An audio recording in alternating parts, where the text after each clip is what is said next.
sometimes when you feel, that should you give up, we look at it, it's not an option for us. Giving up is not an option. This is a situation that was placed upon us, and we had no say so. But we've been able to overcome and try to make some sense out of it, in the sense that, we took this label to Central Park 5, and we changed it. We made it into something more positive. We teamed up with the Innocence Project, and we go out now, we speak at numerous venues. We talk to a lot of kids in high schools and colleges, because back in 1989, nobody wanted to invest in us. And so this is how we invest into our kids, and this is how we give back.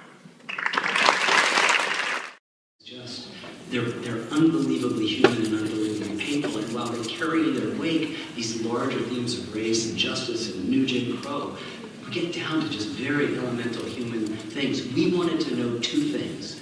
How could this have possibly happened? And the second was, who were these five? Because their voices were taken from them.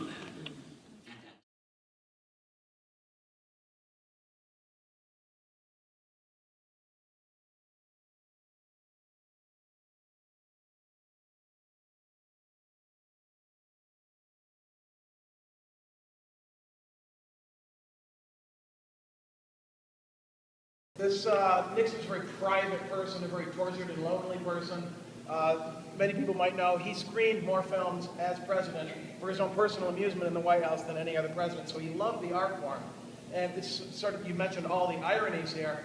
Do you see Nixon, since he's a recording artist and a film star, do you see Nixon more as a failed politician or as a failed artist? Answer your question.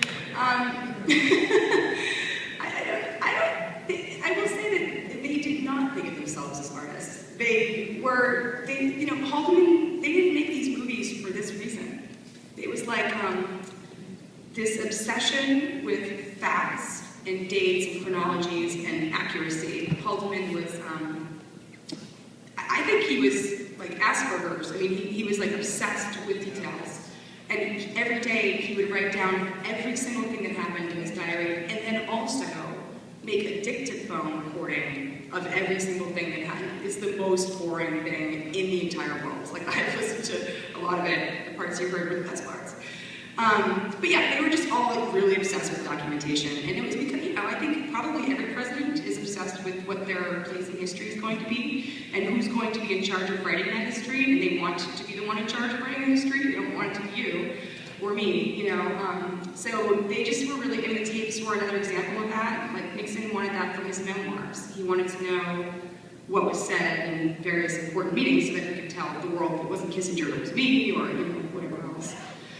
I want to say one thing about the privacy of Nixon. So here's the theory.